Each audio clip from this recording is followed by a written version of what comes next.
Hey people, new video today. I ordered 14 of these Kyosho 164 scale cars off of eBay, in particular from the seller Cayenne DD. No, Cayenne XDD is the username. And they're all mostly British cars, but I got a few Italian cars in here. So if you want to take a look at what I'm going to be reviewing here, that's pretty much it. Alright, but anyways, don't have to dwell on that, so let's take a look at the box here. This arrived the other day. And yeah, seems to be a virgin box, no problem. You know, got a little dented up from shipping, but I think in general, I should be okay. Alright, so I think this might be a mix of new and used. Definitely some used cars. Maybe all of them are used.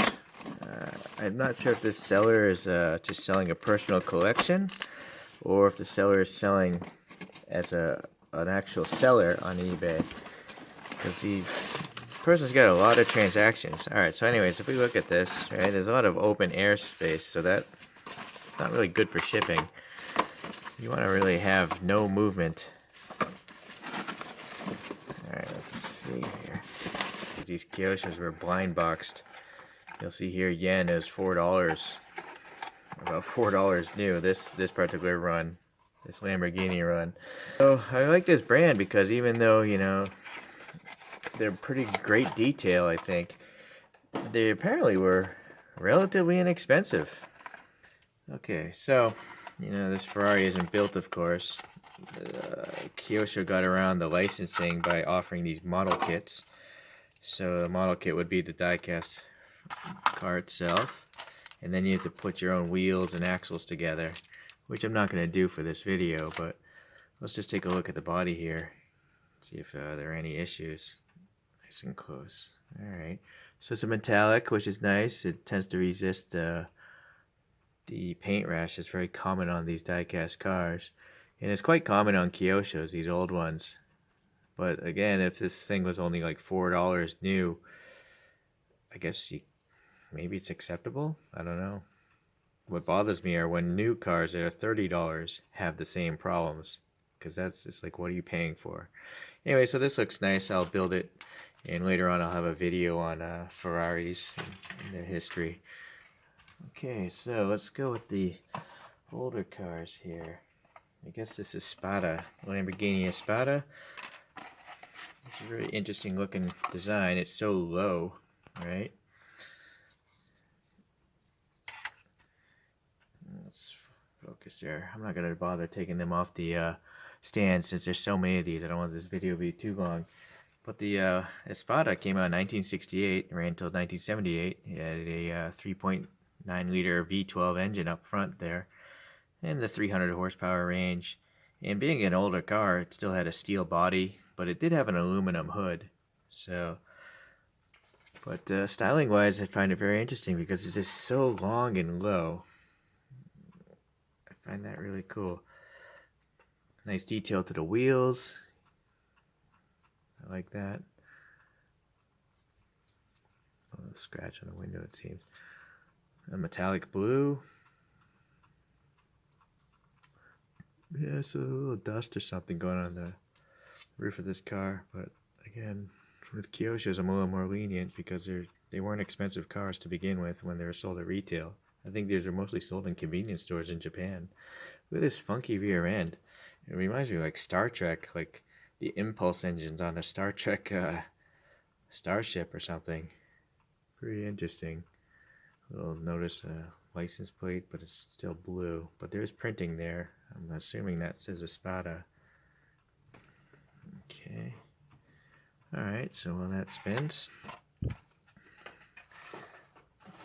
let's go with this Miura Jota. It's just listed as a Lamborghini Hota, but it's really a modification of the Miura, which is their mid-engined car of the 60s. And the Hota designation was made to meet racing rules. So there was a front lip added because it was a very light car on the front end, especially when the fuel would go down. These are fuel filler caps here. So the fuel tank was behind the front axle. And Also, the original Miura had pop-up headlights, and with this Hota, they went to fixed headlights to meet those racing rules. So as far as the car itself, the model itself is pretty cool. They have the silver painted windshield wiper there, a little printing. Looks like an exclamation mark. Maybe the kill switch is probably down in there. Looks like a little riveted detail on the rear trunk. Pretty neat. Again, pretty neat wheels. And it looks like there's a lot of riveting marks, as if this body was riveted together for racing. Not much in the back, but you do have the plastic inserts there for the rear taillights, which is cool. I really like this color. It's like a purple with a little bit of metallic flake in there.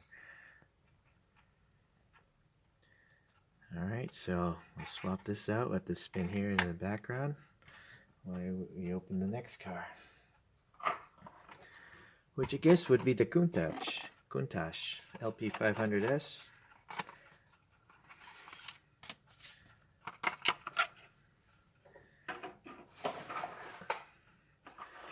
And we'll take a look at this nice and close as well. Alright, so this is just a regular blue, no metallic going on, but it is glossy.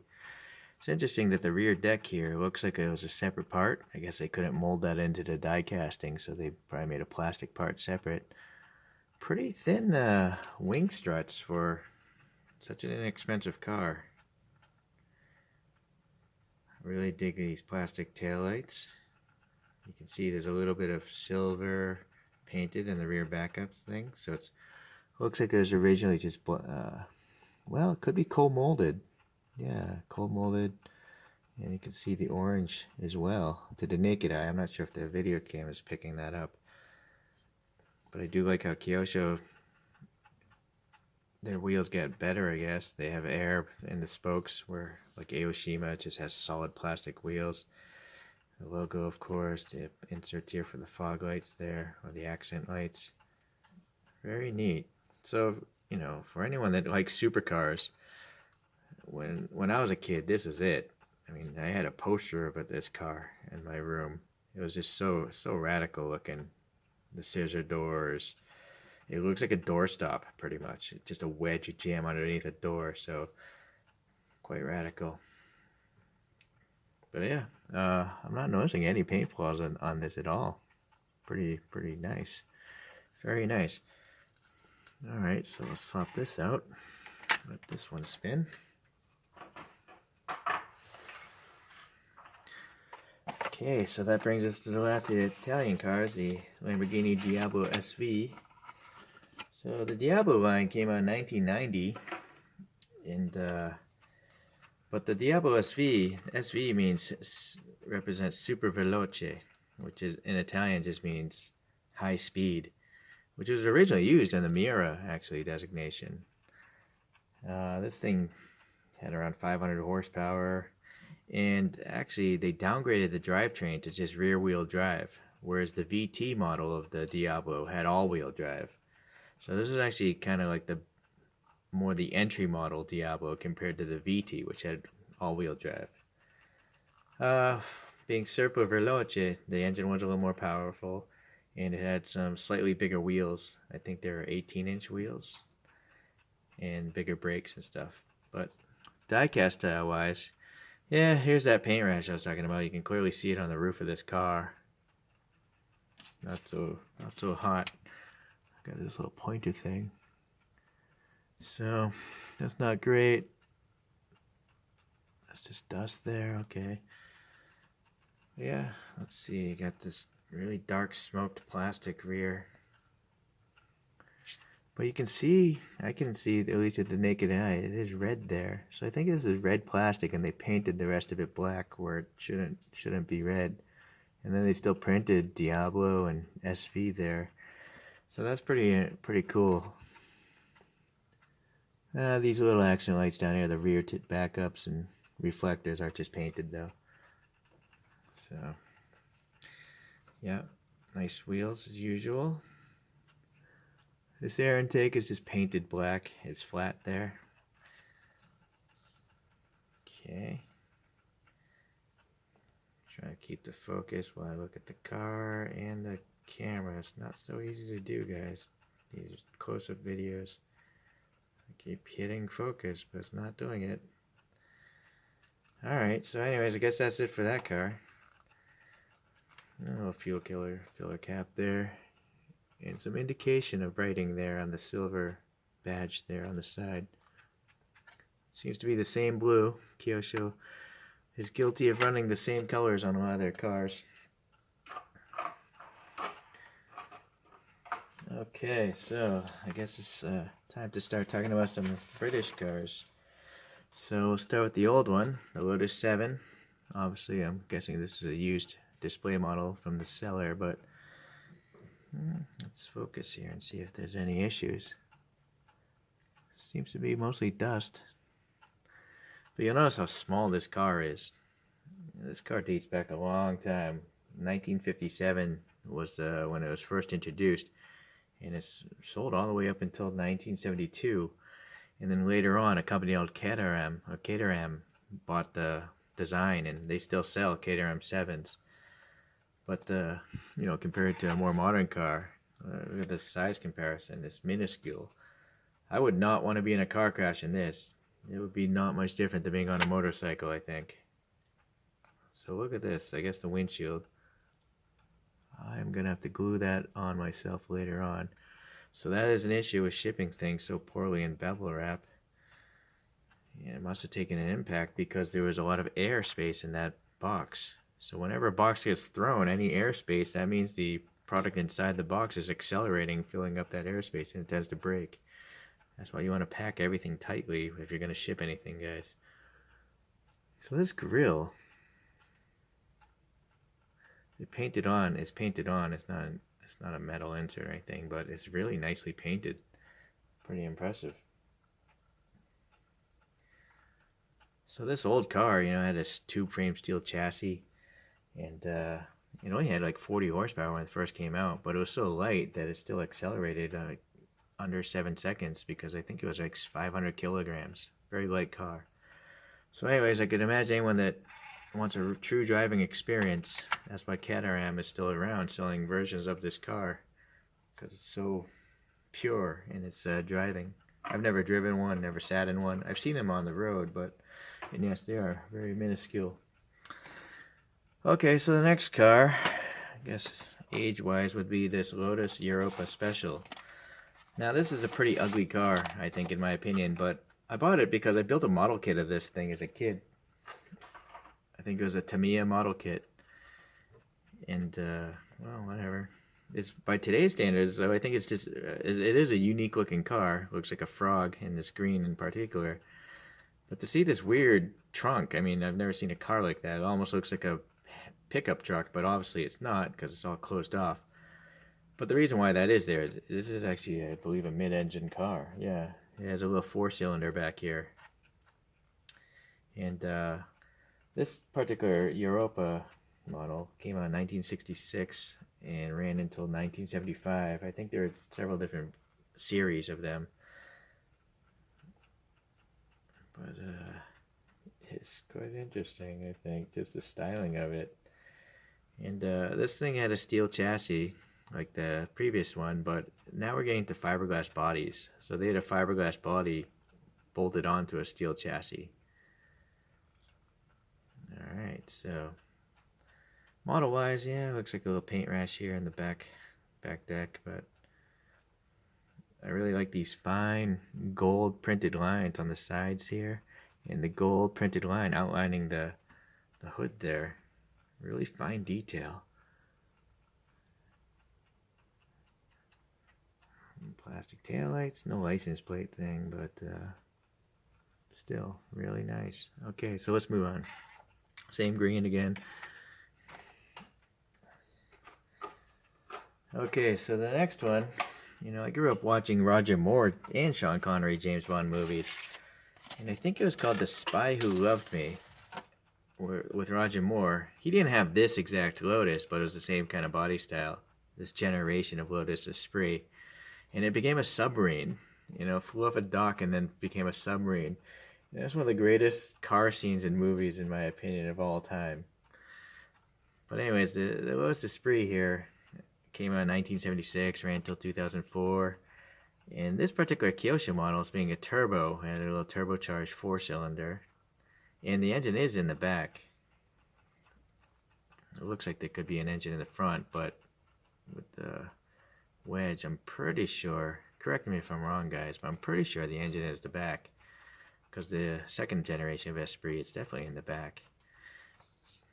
One interesting thing about the Esprit is you'll notice here there's two gas tank caps here, and there's actually 2 fuel tanks, one behind each seat, and there was like a crossover tube to balance it out. So what must have been nice about this car is you didn't really care what kind of gas station, what side of the gas fuel pump you were on, because you had a fuel tank on a fuel cap on each side. So I thought that's interesting. But yeah, look at this design. It's just a wedge again. It's a doorstop, kind of like that Countach. So this is like mid-70s styling. And in fact, the stylist of this particular car was Giorgetto Giugiaro, an Italian designer. He also designed the BMW M1, which has kind of angular styling, but also the DeLorean. And if you think about it, a DeLorean is really angular and blocky as well. And also the first generation Volkswagen Golf, which is also angular and blocky. Giugiaro has designed over like 50 cars. He's even designed like Nikon cameras and some Beretta guns. So his design isn't all blocky and angular, but for this time frame, the 1970s, that was the styling he chose to do, and he was quite a successful designer. So yeah, it says Turbo Esprit there on the front, which is a nice detail. We got the wire mesh wheels, but I guess they're kind of crude by today's standards. Yeah, these gas filler caps are kind of crude by today's standards. But I'm loving the plastic taillights. Very cool. The mufflers are pretty weak. Those exhaust tips are still white. It's almost like they forgot to paint those silver. And you can see it says Lotus engraved into the rear bumper there. It's molded in. That's a really nice touch. Not on the front, but there is space for the license plate. A little recessed rectangle there. Alright, that's cool. I love it. I wish it was actually one of the James Bond submarine. Maybe there is. I don't know. I'll have to take a look at that. See. Okay, so the next one would be the first generation Lotus Elise. And I like this car because it still follows Colin Chapman, the founder of Lotus's credo of being lightweight cars, because lightweight means you can have a less powerful engine, a more fuel efficient engine. Lightweight also means you can have smaller brakes. Basically, lightweight just means a better performing car because there's less inertia, you know, turning and braking and all that stuff. But this car, from my recollection, had an extruded aluminum chassis bonded together with adhesives and then a fiberglass body, I believe. So when I say extrusions, think of like a window frame, an aluminum window frame. Those are extruded aluminum. So this has frame rails like that, and they're glued together. They may have been bolted as well, but aerospace adhesives did most of the work, gluing them together.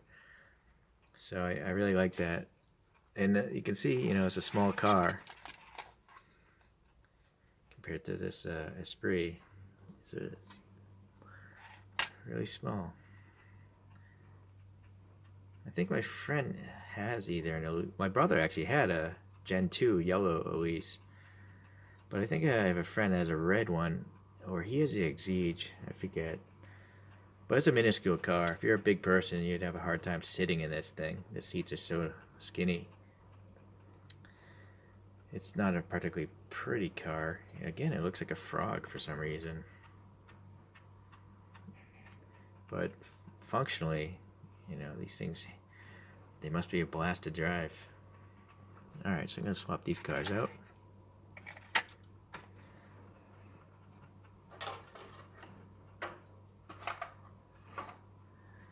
Alright, so this next one I purposely bought broken.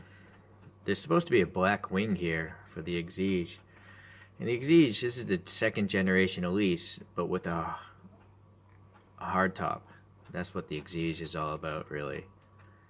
Whereas the Elise is more like a T-top. It's not a T-top, but there's a removable roof. Anyways, this was really cheap, so I bought it even without the wing. And frankly, I think it might look nicer without the wing. So you notice the wheels are much bigger now. On this second generation, much bigger wheels. And I definitely like the styling more of this. You know, it's sharper. It looks faster just because of its sharp lines. Whereas the first gen looks like a blob of soap. So yeah, model-wise, we got metallic silver, the logo on the front there. This is clearly a display model. It's got dust all underneath it, but I'm okay. All these Kyoshos, I pretty much take off the plastic stands and I put them into a different cabinet. So I'm not that concerned. Yeah, but it's a nice die-cast model here. Indication of the real exhaust vent behind the front wheels there. Pretty cool. Little rivet indication. I'll have to polish that windshield. So that's neat. Alright, we'll let that spin on.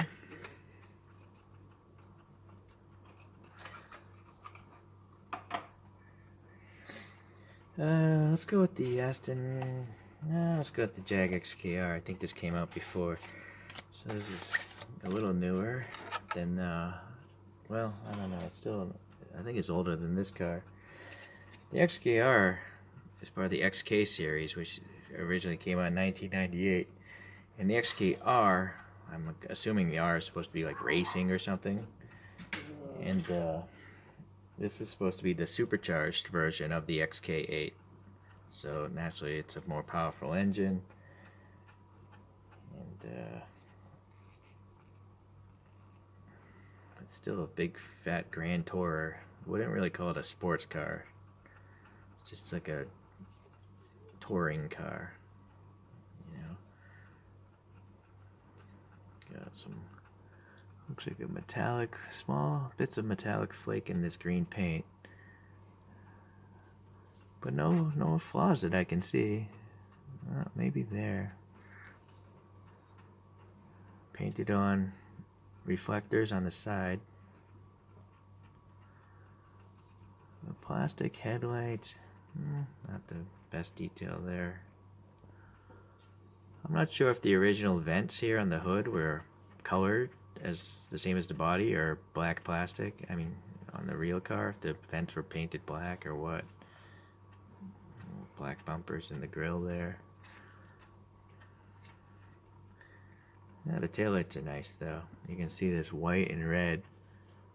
I'm not sure how they do that. I'm not sure if that's co-molded plastic, if they're literally injecting clear and red in the same mold, or if they're just painting the clear plastics red in certain areas. That's interesting. I don't know. Okay, well anyways, let's continue on.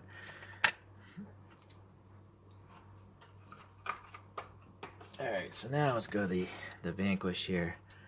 So yeah, it's the same kind of green. Kyosho's, whatever color code, Pantone code they're using for this green, this looks the same. So it's metallic. I'm looking for flaws now.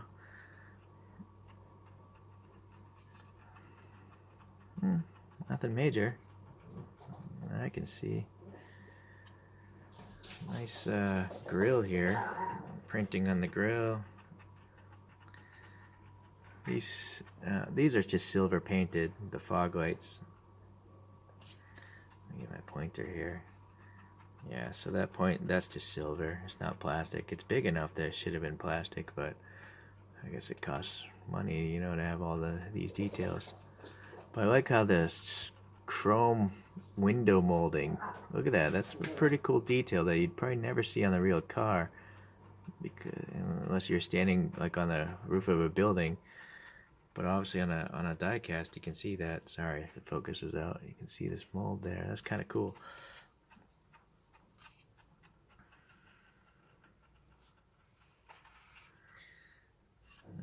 So big wheels. Yeah, it's a mean looking car. You can see how that flares out around the wheels. Flares up here, kinks up in the back. Gives it a sense of power. I mean, it has a V12 engine up here in the front, so it obviously is a powerful car. Although it's also a really heavy car, so I'm not sure if I would call this a sports car either. I'd call it a sporty car. I guess the Vanquish, as far as this body was made, it's a mix of aluminum and carbon fiber, and it's bonded. And they actually used the help of Lotus to make this chassis, because as we were talking about with the Elise and the Exige, they use bonded aluminum. So they went to them and said, hey, we want to make a lighter weight GT car. And so this was another car used by James Bond, but we're talking Pierce Brosnan when acting as James Bond. So this car, I guess, in the Die Another Day movie was used. Okay, and I think these things are like $250,000 new.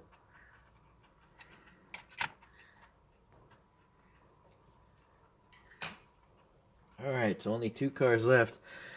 I guess I'll start with the 12C because it's just not in a sealed box. So this is obviously a silver car. So with many metallic paints, yeah, I'm not noticing any paint rash, and pleasantly no contaminants in the paint itself. So that's nice. It almost picks up like colors of the, I'm not sure if the clear coat has like a tint to it, but it's almost picking up like, it's like one of those chameleon paints. I feel like I'm picking up some blue and purple. Maybe I'm hallucinating, I don't know. Well, anyways, the 12C here came out in 2011 as far as the actual car, and this is now an all carbon fiber chassis. And it had a twin turbocharged V8, which, can't really say that looks like an engine in there. Well, you can kind of, well, unfortunately it's just all black. I guess if you're a customizer, you could open this up and paint it, and the intake ducts and all that stuff. So this was designed by a gentleman named Frank Stevenson. And I actually saw that guy at the Los Angeles Auto Show a long time ago, back when I think he was working with Ferraris. And yeah, he's done a lot of, he did a few Ferraris and also the more recent McLarens. Obviously a talented design.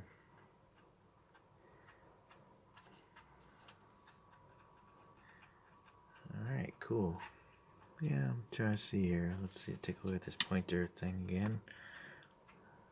Yeah, those are molded in. These little ribs here on the front grille. It's not paint.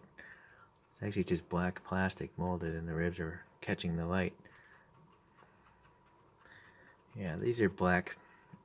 The vents here are painted black, so it gives the impression of depth, but it's actually not. It's actually a surface there, just painted black. But anyways, I'm happy with this model.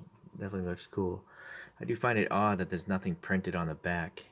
You would think, I would assume the real car must say McLaren or something, or it's just plain here. I'm not sure if that's an error on Kyosho's part, or if the real car has nothing written on the back.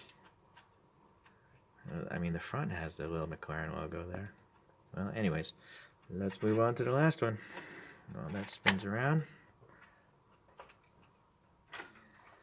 And so this last one is a Mclaren 650S. And I did a horrible job of opening this box. But I guess I'm going to toss it anyways. Yeah, that's pretty bad, because I can always keep this if I ever want to sell this in the future. Okay, so let's focus on this thing. Very nice standard, well, it's the standard blue, I think, from Kyosho. So a lot of Ferraris come in this blue. But it's metallic flake, which is nice. Nice because there's less chance of paint rash. Well, maybe I don't know. This is a really nice blue. It's deep.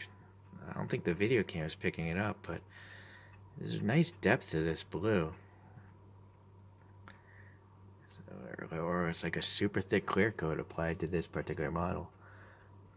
But yeah, look at the headlights here. Very cool. Plastic inserts. I'm not seeing any indication of any LED projectors back there though. But the grills here under the headlights have a little texture. So that's cool. You got the badge on the front hood. It's actually a different logo this time around. It's a square text versus the swoop on the last one. Nice big rims. No brake rotors though.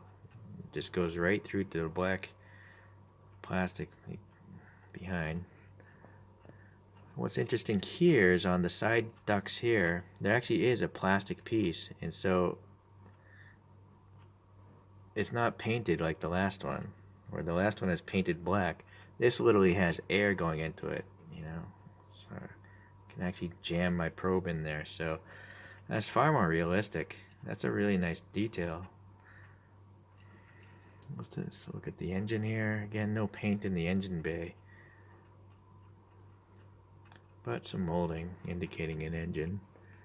In the interior there's actually a steering column with this black steering wheel. Alright, let's take a look at the back. Again, well, on this time around, there is indication of printing of the Mclaren right there, whereas the last one had no indication of branding.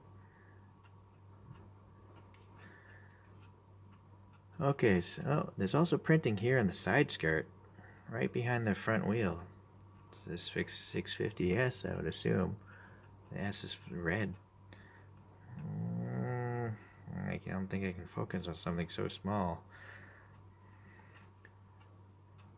Anyway, so this is a really nice model. I'm a big fan. In particular, it's these little plastic side duct pieces. It's much more realistic than let's just, hey, have diecast and paint it black kind of thing here going on the 12C. So I would have to assume, you know, since this car came, it's actually the successor of this car. So just a little technical thing about the cars. I guess this came out first, and then they took the same majority of the same car and just restyled it a little bit, changed a quarter of it, and that became the 650S Coupe. I guess the 12C wasn't a really good seller. It wasn't a popular seller for McLaren because I guess the styling of it was just kind of, it is kind of plain. This actually looks like a Lotus. It looks like a Lotus Evora. Okay. Alright, so this video is probably running long. I think I'm probably going to have to even edit it. So if you have any comments or anything like that, I'd love to hear them. Alright, talk to you guys later.